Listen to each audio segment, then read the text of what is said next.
Hi, welcome back to the channel. So, as it's 90-mile-an-hour winds out there and I can't go shooting, and last week I had COVID, which really messed up my shooting, I thought I'd do an equipment review instead. So recently I bought myself a nice little 20 bore to have some fun with, so let's have a look at that.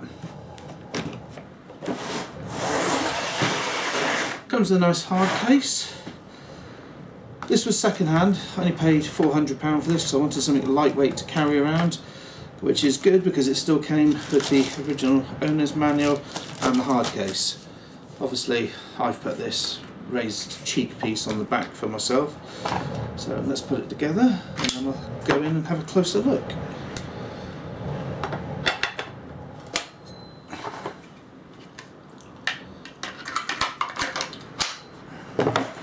Let's get rid of that.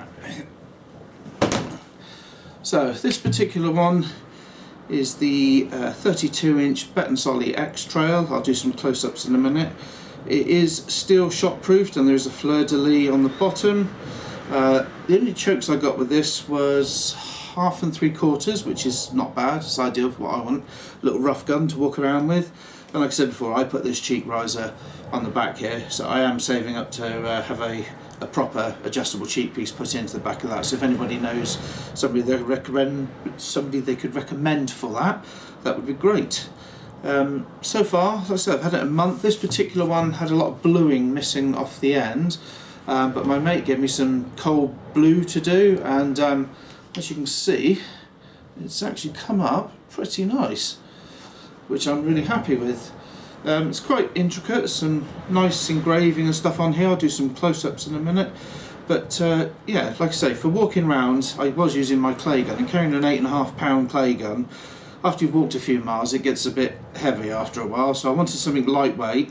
I looked into a lot of calibers, 28, 16 bore, but I wanted something bigger than a 410 and obviously not as heavy as a 12 bore, so this was the ideal opportunity. And then when I looked at the cartridges that are available, you can pretty much go into any store anywhere and have your choice of 20 bore, 12 bore or 410s, so that's why I went for this over a 16 or a 28 bore. But for me it's absolutely perfect. Like I say, I've had to raise the cheek height. I love the sort of semi beaver tail rounded forend. I'm not a fan of schnabel because I like to hold right at the front here, and it's got quite a fat sort of Monte Carlo ambidextrous on the back of it as well, so yeah, it's a nice gun. It's for a cheap gun for 400 quid. I'm extremely pleased with that. I mean, one of the things I love about this, let's just check here, empty barrels, is the mechanical trigger.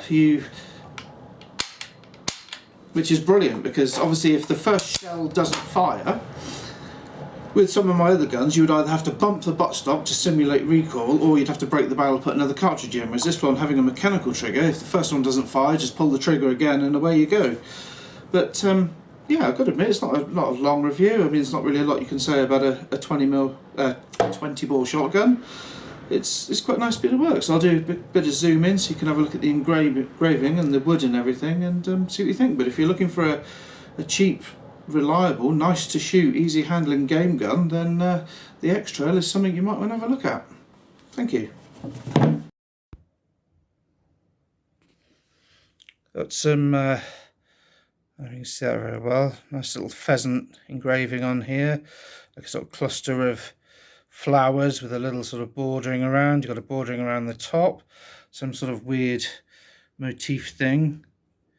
This is quite nicely engraving around here, and if you flip it up, you've got yourself a nice little woodcock above the trigger guard there, the X Trail, some more nice engraving around the trigger lever, and then on the other side it's exactly the same, another pheasant and this weird little logo thingy.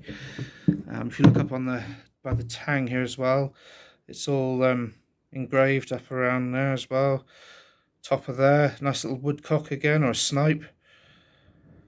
And I like the way, even if you come down underneath the fore end wood, it's all engraved nicely under there as well. So I mean, really, for a budget gun, there's been quite a lot of work done to it to make it look reasonably pretty.